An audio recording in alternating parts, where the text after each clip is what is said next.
So hello friends, कैसे हैं आप लोग? आप सभी अच्छे होंगे, स्वस्थ होंगे और जिनका जो भी लक्ष्य है ना, गवर्नमेंट एग्जाम में जाना, सिविल सर्वेंट बनना, रेलवे, एसएससी, ठीक है, एमपी पटवारी या पुलिस की, एसआई की, आपको जिस भी कॉम्पिटिटिव एग्जाम की आप जो भी तैयारी कर रहे हैं, उसके लिए मेरी तरफ से आपको बहुत बहुत शुभकामनाएं हैं। अपने लक्ष्य को प्राप्त करने के लिए बिल्कुल साथी बने रहिए, है ना। अर्जुन की तरह बिल्कुल निशाना अपने लक्ष्य पे रखिए। बाकायदा जीत आपकी होगी, इसमें कोई दो राय नहीं है। आप लोगों को पता है, जैसा कि मैंने पहले बताया था, जो इसके पहले मैंने वीडियो बनाया था, उसमें मैंने आप लोगों को बिल्कुल क्लियर कर दिया था कि मैंने अभी जो करंट स्टार्ट की है, करंट की जो सीरीज स्टार्ट की है, उसमें जनवरी 2025 से इसे स्टार्ट किया है। तो मैंने आप लोगों से कहा था कि मैं इसको 2 पार्ट में बनाऊंगी। एक पार्ट ऑलरेडी मैं बना चुकी हूँ और आज जनवरी का पूरा करंट फिनिश हो जाएगा। कोशिश की गई है, आप खुद देखिएगा, बहुत अच्छे-अच्छे फैक्ट मैंने इसमें लिए हैं। देखो, बाय चांस कोई फैक्ट अगर बच भी जाता है, तो हम टीचर लोग फरवरी का करंट पढ़ाते हैं, तब भी उसको ऐड कर लेते हैं। ठीक, लेकिन अभी जो है आपके लिए सफिशिएंट है। आप खुद देखिएगा, पार्ट 1 भी ज़रूर देखिएगा और पार्ट 2 भी, ठीक है? इससे आपको पता चलेगा कि वाक़ई क्वेश्चन जो है उनकी उनकी जो आने की संभावना है, वो कितनी इम्पोर्टेंट है, वो आपको पता चल जाएगी, ठीक है? मैं पुनः कह रही हूँ कि वीडियो अगर आपको अच्छा लगता है तो आप इसे लाइक करें, अधिक से अधिक लोगों को इसे शेयर करें। भले चैनल सब्सक्राइब ना करें, आप सर्च करेंगे तो भी आपको दिख जाएगा। ठीक है, यही गुरु दक्षिणा मुझे आपसे चाहिए, इससे ज्यादा मुझे आपसे कुछ नहीं चाहिए। ये कोटेशन मैंने इसके पहले वाले वीडियो में भी बताया था। अगर आप अपने सपनों को सच करना चाहते हैं, तो सबसे पहले आपको अपने सपनों के ऊपर लग कर काम करना पड़ेगा। सोचो, आप कुछ काम कर रहे हैं, मान लीजिए आप मोबाइल में रील देख रहे हैं। आप सोचो कि रील देखना हमारे सपने के अंतर्गत, ये उसको अबाध्य कर रहा है या बाध्य है, या बिना मतलब का है या काम का है। यदि काम का नहीं है तो उसको तुरंत बंद कर दो, क्योंकि एक निश्चित उम्र में नौकरी पाना, सेटल होना बहुत बहुत बहुत बड़ी समस्या है। मैं 10th क्लासेस भी लेती हूँ, तो बच्चे जनरली मुझसे कहते हैं, 12th, आफ्टर 12th या फिर अंडर द ग्रेजुएशन, वो लोग कहते हैं कि मैडम हमें कोई उचित गाइडेंस नहीं मिला, तो हम इससे क्या हो गए, भ्रमित हो गए, भटक गए। इसीलिए मैंने 10th क्लास के लिए सोचा है कि बच्चे 10th क्लास के बाद क्या कर सकते हैं, किस फील्ड में क्या है, वो भी मैं एक वीडियो बनाऊंगी। तो आपसे निवेदन है कि कोई छोटा भाई बहन, अगर आपके घर में कोई कजिन है, तो आप उसको ये वीडियो बताएं, पूरी काउंसलिंग उसमें दी जाएगी, ठीक है। चलिए, तो अब समय को नष्ट नहीं करते हैं और आ जाते हैं अपने टॉपिक पे। टॉपिक आपके सामने है, टॉपिक है करंट अफेयर्स जनवरी। ये पहले की स्लाइड बनी हुई है, अब इसमें पार्ट 1 एंड 2 दोनों इंक्लूड हो जाएगा। मैं इसमें बहुत सारी चीजें आपको, जैसे ये वाला, ये करवा चुकी थी मैं आपको, सारे इसके अंतर्गत ये चीजें मैं आपको करवा चुकी थी। आप प्रीवियस वीडियो देखिएगा, ठीक है, उसमें आपको पता चल जाएगा। ये सिर्फ एक आप सरसरी निगाह से देख सकते हैं। स्पीड ज्यादा है तो पुश कर सकते हैं। मैं जहां तक पढ़ा चुकी थी, वहां तक आपको बता रही हूँ। मैं यहाँ तक आपको पढ़ा चुकी थी। आज हम आगे से स्टार्ट करेंगे। आज हम स्टार्ट करेंगे 17 नंबर पॉइंट से। बहुत ही अच्छा और बहुत ही, मतलब कहते हैं ना कि दूध में से पानी को अलग करना, वैसी कोशिश की है मैंने।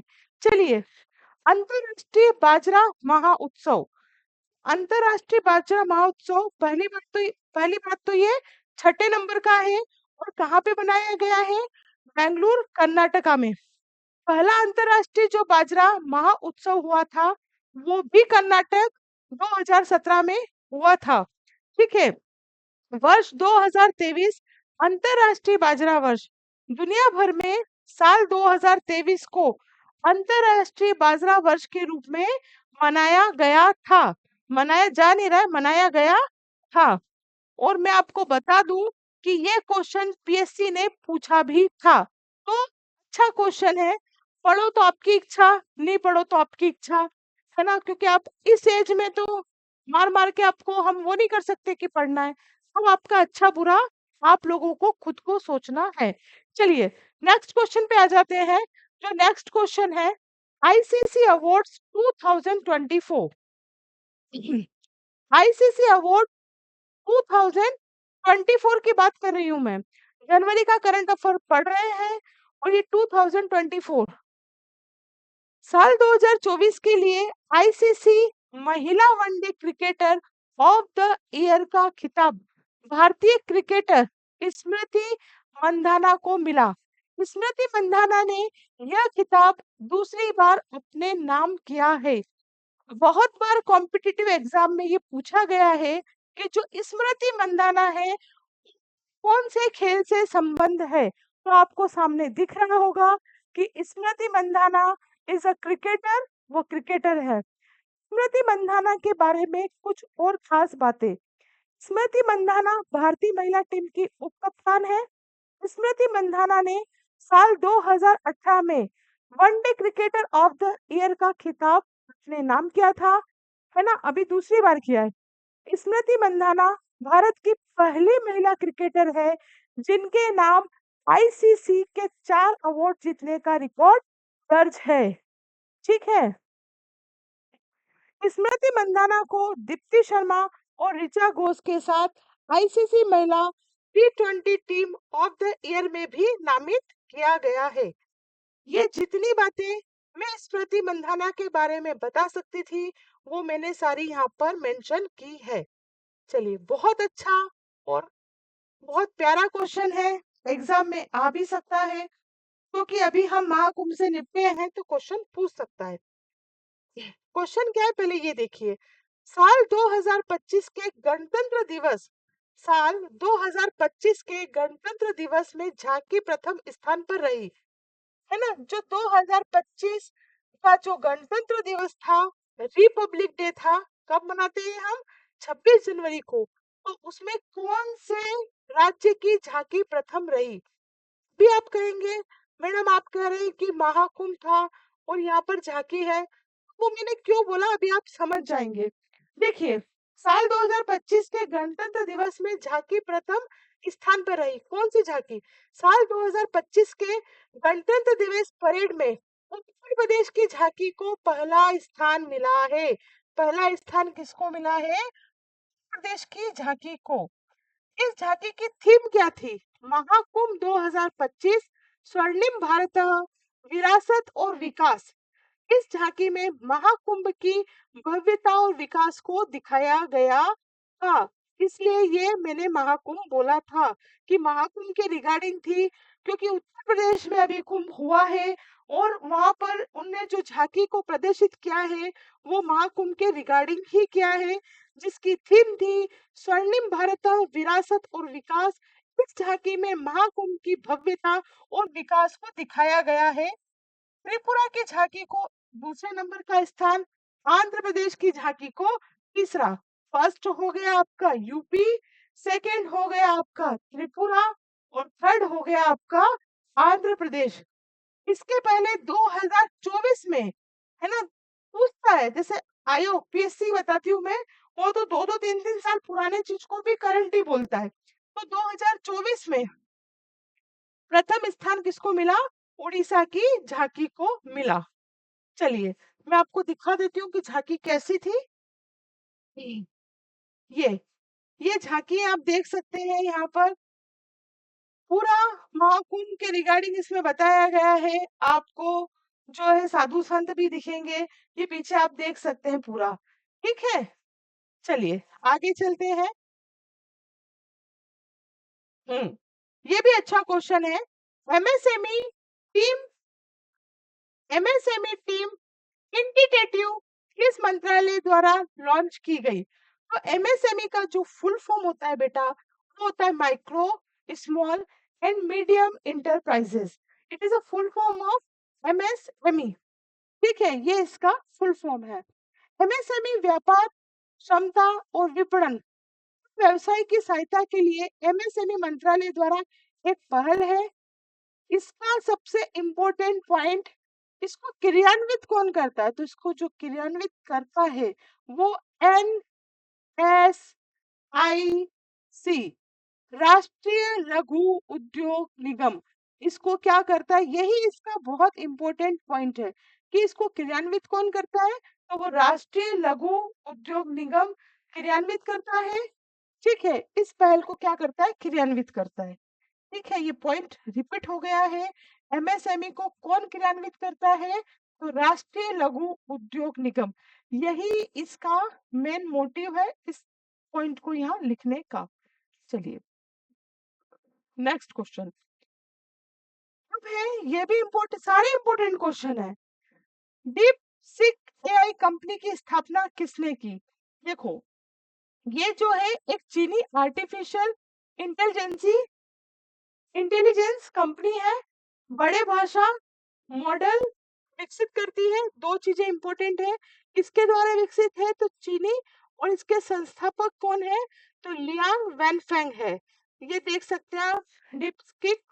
ठीक है, तो इसका आपको दो चीजें याद रखना है, एक चीन और एक याद रखना है आपको लियांग वैनफेंग। ओके, चलिए नेक्स्ट पॉइंट पे आ जाते हैं।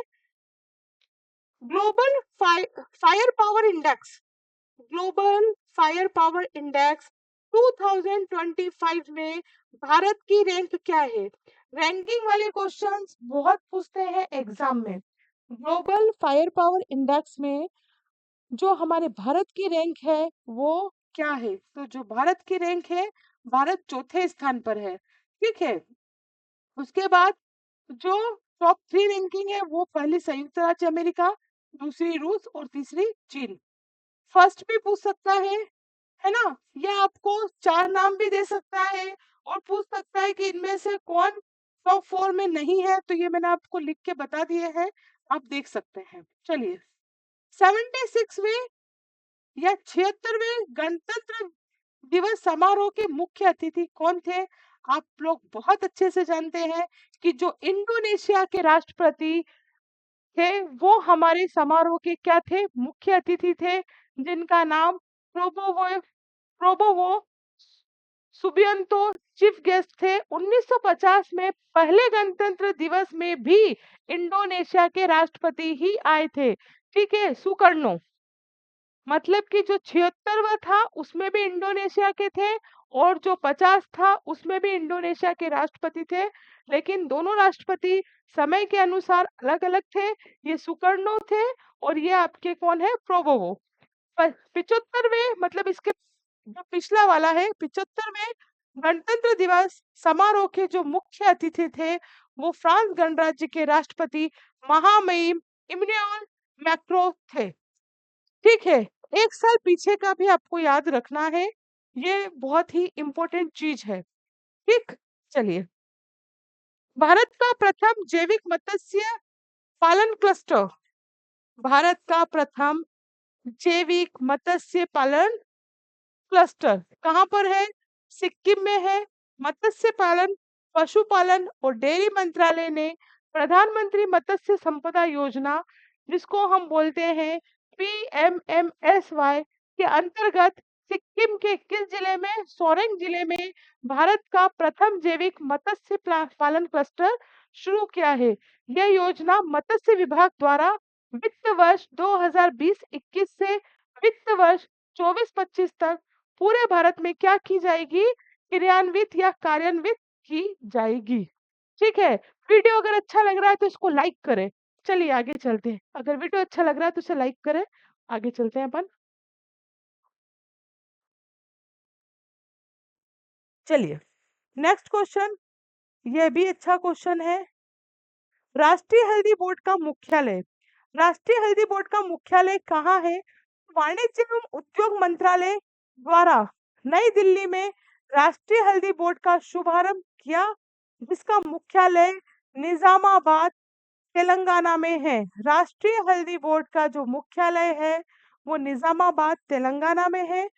इसकी स्थापना भारत में हल्दी की खेती, उत्पादन, प्रसंस्करण और विपणन को बढ़ावा देने और हल्दी किसानों की आय में वृद्धि करने के लिए की गई है। जैसा कि आपको पता है, हल्दी एक प्रकार का तना है। देखो, क्वेश्चन भी आता है कि हल्दी क्या है? जड़ है, तना है, पत्ती है, या फिर उपरोक्त में से कोई नहीं। या हल्दी किस रूप में हम खाते हैं? तो हम जो खाते हैं तने के रूप में खाते हैं। जो जिंजीर परिवार है ना, जिंग बरसी के एक प्रजाति है। करकुमा लौंग पौधे का भूमिगत तना है। इतनी बातें आपको ध्यान रखनी है। हल्दी पे अगर कुछ नया इन्वेंशन हुआ है तो हल्दी के बारे में आप सब पढ़ लीजिए कि ये एक प्रकार का तना है, कौन सी जाति का है ये पौधा, ये सब आपको पता होना चाहिए। चलिए, प्यूमा या पुमा, ठीक है, इंग्लिश में लिखेंगे तो PUMA आएगा, और हिंदी में प्यूमा इंडिया ने किस भारतीय बैडमिंटन खिलाड़ी को अपना ब्रांड एम्बेसडर नियुक्त किया है? तो आप जानते हैं बैडमिंटन पीवी सिंधु को अपना क्या किया, इन्होंने ब्रांड एम्बेसडर बनाया है। प्यूमा और सिंधु के बीच बहुवर्षीय साझेदारी होगी। इस साझेदारी से भारत में बैडमिंटन के भविष्य की दिशा तय होगी। ठीक है, ज्यादा दिमाग लगाने की जरूरत नहीं है। क्वेश्चन पूछेगा प्यूमा इंडिया ने किसे ब्रांड एम्बेसडर चुना है, तो वो पीवी सिंधु को। हाँ, प्रवासी भारतीय सम्मान पुरस्कार 2025 में किसे मिला? तो ये सैयद अनवर खुर्शीद को मिला है। इस रूप में प्रवासी भारतीय सम्मान 2025 के रूप में, जो भारत सरकार द्वारा प्रवासी भारतीयों के लिए दिए जाने वाला सर्वोच्च सम्मान है। किसे मिला ये आपको याद होना चाहिए, सैयद अनवर खुर्शीद। चलिए नेक्स्ट। अब ये कुछ जो जनवरी माह के अत्यंत महत्वपूर्ण दिन है वो मैंने यहाँ पर लिखे हैं, आप देख सकते हैं। 1 जनवरी वैश्विक परिवार दिवस या विश्व शांति दिवस, 4 जनवरी विश्व ब्रेल दिवस, 5 जनवरी 5 जनवरी राष्ट्रीय पक्षी दिवस, 6 जनवरी विश्व युद्ध अनाथ दिवस या राष्ट्रीय प्रौद्योगिकी दिवस, 9 जनवरी अभी जो हमने पढ़ा प्रवासी दिवस या NRI दिवस, 10 जनवरी हिंदी दिवस, 14 जनवरी लाल बहादुर शास्त्री जी की क्या है पुण्यतिथि, और 12 जनवरी राष्ट्रीय युवा दिवस। नेक्स्ट पे आ जाते हैं, राजकोषीय स्वास्थ्य सूचकांक FHI 2025 पढ़ लेते हैं क्या है। राजकोषीय राज्यकोषीय स्वास्थ्य सूचकांक 2025 राष्ट्रीय भारत परिवर्तन संस्थान कौन सी हुई अभी? नीति आयोग, योजना आयोग की जगह नीति आयोग की एक रिपोर्ट है। इसमें जो इम्पोर्टेंट है वो बता रही हूँ। कितने राज्यों को है? तो ये 18 राज्यों के लिए राजकोषीय स्वास्थ्य का आकलन करती है। यह रिपोर्ट हमेशा जनवरी 2025 में जारी होती है। H H F H I 2025 में कौन सा जो राज्य है उसने शीर्ष प्रदर्शन किया है? तो वो आपका उड़ीसा राज्य है। उसके बाद छत्तीसगढ़, उसके बाद गोवा, झारखंड, गुजरात। सबसे पहले उड़ीसा, उसके बाद छत्तीसगढ़, गोवा, झारखंड, गुजरात। उड़ीसा सर्वोच्च प्रदर्शन खनन और उद्योगों से प्राप्त गैर कर राजस्व के कारण था। एच सॉरी FHI 2025 नियंत्रक एवं महालेखा परीक्षक के आंकड़ों पर आधारित होता है। एक तो इसका ये वाला पॉइंट इंपॉर्टेंट है, एक सर्वोच्च जो राज्यों के नाम दिए हैं वो आपको पता होना चाहिए, और कितने प्रमुख भारतीय राज्य है तो 18। ये चीजें इसके अंतर्गत आपको पता होनी चाहिए। चलिए, विश्व स्वास्थ्य संगठन ने किस देश को मलेरिया मुक्त घोषित किया है? विश्व स्वास्थ्य संगठन मतलब कि WHO किस देश को किया है? तो वो जॉर्जिया को मलेरिया मुक्त देश घोषित किया है। ठीक है, जॉर्जिया को यह सफलता एक सदी के अथक प्रयासों के बाद मिली। इस तरह जॉर्जिया 2025 में मलेरिया मुक्त होने वाला पहला देश बन गया है। चलिए अगली स्लाइड पे चलते हैं। हैनल पासपोर्ट इंडेक्स। हैनल पासपोर्ट इंडेक्स है क्या, पहले तो इसे पढ़ लेते हैं। दुनिया भर के पासपोर्ट की रैंकिंग है। यह बताता है कि किस देश के पासपोर्ट धारक बिना वीजा के कितने देशों में जा सकते हैं। ठीक है, यह इंडेक्स हर साल जारी किया जाता है। यह इस इंडेक्स में दुनिया के कितने देश हैं, यह आपको पता होना चाहिए। 199 देश है। इस इंडेक्स में शामिल आंकड़े अंतरराष्ट्रीय वायु यातायात संघ से मिलते हैं। इस इंडेक्स में शामिल आंकड़ों के आधार पर हर देश का हैनल पासपोर्ट पावर एचपीपी स्कोर निकाला जाता है। हैनली पासपोर्ट इंडेक्स 2025 के मुताबिक भारत का पासपोर्ट हैनल में कितना है, 50वें स्थान पर है, 85th रैंक है। दो चीजें इंपॉर्टेंट है, एक तो कितने देश है और इंडिया की रैंकिंग। ये दो चीजें आपको पढ़नी है बस। कॉम्पिटिटिव एग्जाम में सबसे ज्यादा ये पता होना चाहिए आपको कि हमें क्या नहीं पढ़ना है। अटरम सटरम पढ़ते हैं, सोचते हैं कि एक भी क्वेश्चन नहीं छोड़ के आएंगे, सब पढ़ते हैं सब, फिर भी क्वेश्चन तो ऐसा आ ही जाता है जो हमसे नहीं बनता। इतना क्यों पढ़ना, सिलेक्टेड पढ़ो ना, है ना। क्योंकि कठिन प्रश्न आपको कभी भी कॉम्पिटिटिव एग्जाम से बाहर नहीं करते हैं। जो बाहर करते हैं वो सरल क्वेश्चन करते हैं, तो सरल क्वेश्चन तो एक भी गलत नहीं होना चाहिए। चलिए वीडियो को लाइक करें। HMPV वायरस, HMPV का पूरा नाम क्या है ये आपको पता होना चाहिए। ह्यूमन मेटा न्यूमो वायरस है। इस वायरस के संक्रमण के लक्षण खांसी, बुखार, नाक बंद होना, सांस लेने में तकलीफ होना। अभी हुआ था तो सब बोलने लग गए थे कि कोरोना आ गया। और फ्लो शामिल है। ज्यादा गंभीर मामले इससे ब्रोंकाइटिस या निमोनिया भी हो सकता है। ठीक है, चलिए। हाँ, नागोबा यात्रा, नागोबा जो यात्रा है ये कहाँ की यात्रा है, पहले तो आपको ये पता होना चाहिए। ये जो यात्रा है तेलंगाना के केसालपुर की है। ये 10 दिवसीय आदिवासी त्योहार है। दूसरा सबसे बड़ा आदिवासी त्योहार है।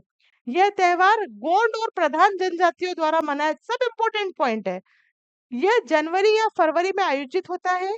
यह महोत्सव ऐसा मंच भी है जहां सभी सरकारी विभागों के अधिकारी आदिवासियों के साथ बातचीत करने के लिए उपस्थित होते हैं। काम का क्या क्या है, सुन लेना कान खोलकर। नागोबा यात्रा कहाँ की है, तो ये तेलंगाना के केसलापुर की है। 10 दिवसीय है। भारत का दूसरा सबसे बड़ा आदिवासी त्योहार है। एंड मोस्ट इम्पोर्टेंट, गोंड और प्रधान जनजातियों के द्वारा ये त्योहार मनाया जाता है। नागोबा यात्रा कहाँ की है, तो तेलंगाना के केसलापुर की यह यात्रा है। फिर है लेजिम लोक नृत्य। तो जो लेजिम लोक नृत्य है ये कहाँ का है, लेजिम जो लोक नृत्य है ये महाराष्ट्र का है। भारत का एक लोक नृत्य है। यह कठोर शारीरिक व्यायाम और नृत्य है जिसे गोल गोल दो दो या चार चार की संख्या में किया जाता है। इस नृत्य का नाम लेजिम नामक छोटे संगीत वाद्य यंत्र के नाम पर रखा गया है जिसे नर्तक अपने साथ रखते हैं। सबसे बड़ी मुद्दे की बात यह है कि ये नृत्य अभी चर्चा में क्यों है। तो अभी एक मूवी आई है छावा करके, मैंने नहीं देखी, लेकिन इस मूवी में कोई सा डांस है, वो डांस ऐसा है कि जो आपका लेजिम नृत्य है इसमें पूरा शारीरिक व्यायाम हो जाता है। और शायद इस डांस में इसके विपरीत कुछ बताया है, तो ये डांस को हटा भी दिया है ना। कुल मिलाकर ये मुद्दे की बात है कि जो छावा मूवी आई है उसकी वजह से अभी ये बहुत क्या है, चर्चा में है। विश्व व्यापार संगठन, विश्व व्यापार संगठन आपका WTO, वर्ल्ड ट्रेड ऑर्गेनाइजेशन द्वारा मार्केस समझौते की 30वीं वर्षगांठ मनाई गई। ठीक है, 15 अप्रैल 1994 को हस्ताक्षरित मार्केस समझौते ने विश्व व्यापार संगठन की स्थापना की, जिसने आधिकारिक तौर पर 1 जनवरी 1995 को परिचालन शुरू किया। डब्ल्यूटीओ में 164 सदस्य है। ये ध्यान रखना कि इसके अंतर्गत डब्ल्यूटीओ में 164 सदस्य हैं, जो कि वैश्विक व्यापार का क्या करते हैं, प्रतिनिधित्व करते हैं। वर्तमान में 25 देश सदस्यता के लिए बातचीत की प्रक्रिया में है।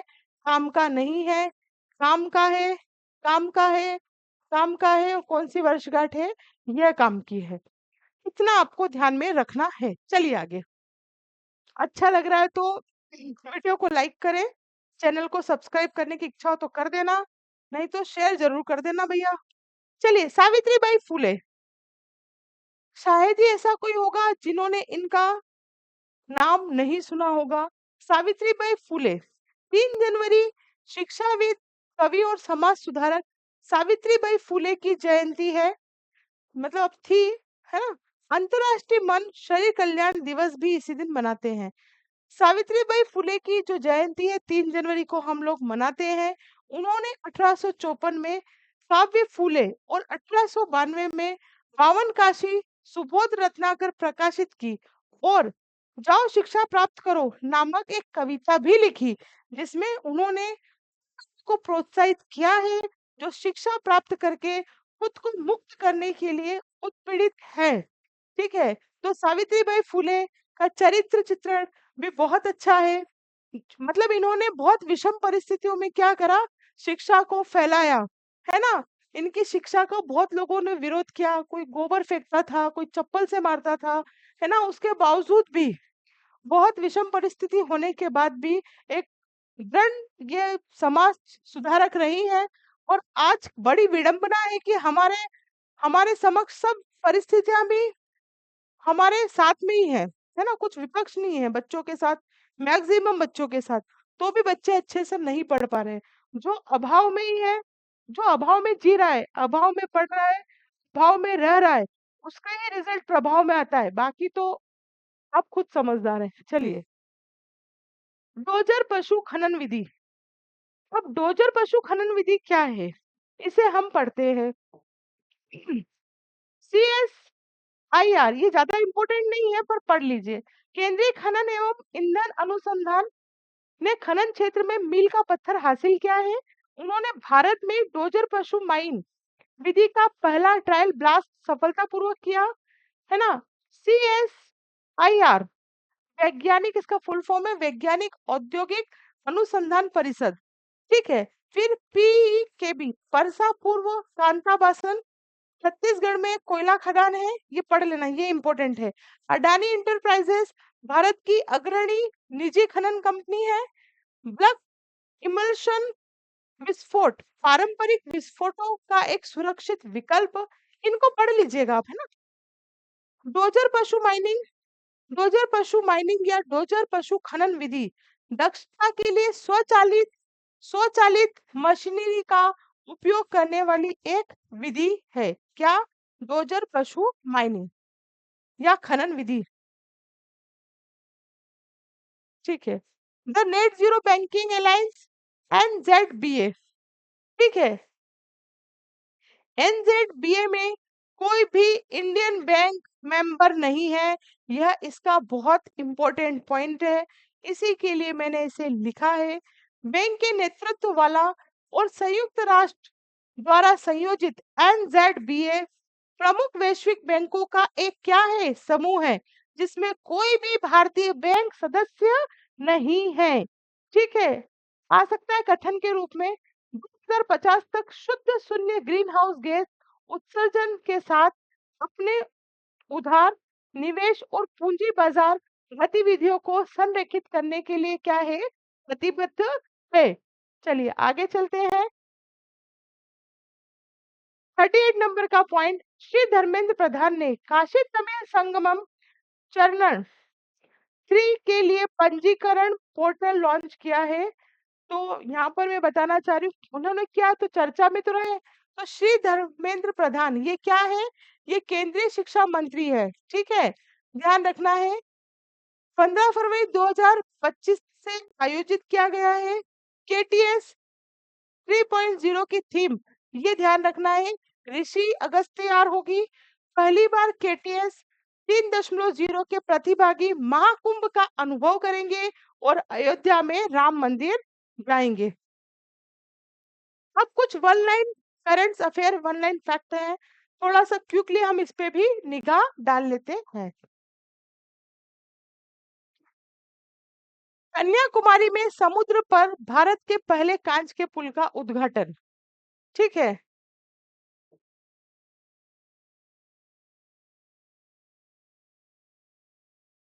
आईआईटी मद्रास ने कृषि विस्तार प्रणाली को बढ़ावा देने के लिए केंद्र सरकार के साथ साझेदारी की है। भारत के ग्रामीण गरीब 12 वर्षों में, ये इंपॉर्टेंट पॉइंट है, 25.7 से घटकर 8.6 हो गई है। ठीक है। एसबीआई, ये एसबीआई की रिपोर्ट है। ई श्रम पोर्टल अब 22 भाषाओं में, ये भी इंपॉर्टेंट है। ई श्रम कितनी भाषाओं में उपलब्ध है? 22, 22 लैंग्वेजेस। दिसंबर में जीएसटी संग्रह 3% से बढ़कर 1.77 लाख करोड़ रुपए हो गया है। आरबीआई ने बंधन बैंक के गैर कार्यकारी आरबीआई ने बंधन बैंक के गैर कार्यकारी अध्यक्ष के रूप में अनूप कुमार सिन्हा को फिर से क्या दे दी है? नियुक्ति की मंजूरी। नेस्कॉम फाउंडेशन ने ज्योति शर्मा को, नेस्कॉम जो फाउंडेशन है उसने ज्योति शर्मा को क्या करा है? सीयू के रूप में नामांकित किया है। देवजीत सेकिया को बीसीसीआई का सचिव नियुक्त किया गया है। फैज अहमद किदवई को विमानन निकाय प्रमुख के रूप में नियुक्त किया गया है। आईएएस आशुतोष अग्निहोत्री भारतीय खाद्य निगम के अध्यक्ष, प्रबंध और निदेशक के रूप में नियुक्त हुए। ये सारी नियुक्तियां लिखी है मैंने। मनीष सिंघल को associate chambers of commerce and industries of India, ASSOCHAM का क्या चुना गया है? महासचिव नियुक्त किया गया है। प्रसिद्ध वनस्पति शास्त्री एस मणिलाल का 86 वर्ष की आयु में निधन हो गया। ध्यान रखिएगा, क्वेश्चन पूछेगा एस मणिलाल का संबंध किस फील्ड से था, तो आपको पता होना चाहिए ये वनस्पति शास्त्री थे। उसके बाद परमाणु वैज्ञानिक आर चिदम्बरम, 88 साल की उम्र में इनका भी निधन हो गया। दुनिया के सबसे बुजुर्ग व्यक्ति टोमिको इटुका 116 वर्ष की आयु में निधन हो गया है। ग्रीस के पूर्व प्रधानमंत्री और समाजवादी नेता कोस्टास सिमिस्टिस का 88 वर्ष की आयु में क्या हो गया? निधन हो गया है। कोशिश की है कि आपको अच्छा लगे, मैंने अच्छा करने की कोशिश की है। आप देखिएगा इसमें से बिल्कुल आपको क्वेश्चंस मिलेंगे, नहीं मिले तो मैं यही हूँ, टेंशन नहीं लेने का। ये मेरे कांटेक्ट नंबर मतलब व्हाट्सएप नंबर है, कॉल्स इस पे नहीं कर सकते, आप व्हाट्सएप कर सकते हैं 9516330732। ठीक है। तो ये पूरा करंट जनवरी माह का खत्म हुआ। कोशिश की जाएगी कि फरवरी में पार्ट 1 और पार्ट 2 ना किया जाए, एक ही वीडियो में पूरा कंप्लीट हो जाए। लेकिन अगर फैक्ट ज्यादा हुए तो 2 वीडियो करना पड़ेगा। ठीक है। तो आप पढ़ते रहिए, लगे रहिए, बिल्कुल आपको सफलता मिलेगी, इसमें कोई भी दो राय नहीं है। जीत उसी की होती है जो ठान लेता है, हार उसी की होती है जो मान लेता है। ठीक, निर्णय आपके हाथों में। जल्द मुलाकात होगी नेक्स्ट वीडियो में। तब तक के लिए जय हिंद, जय Bharat. Thank you very much.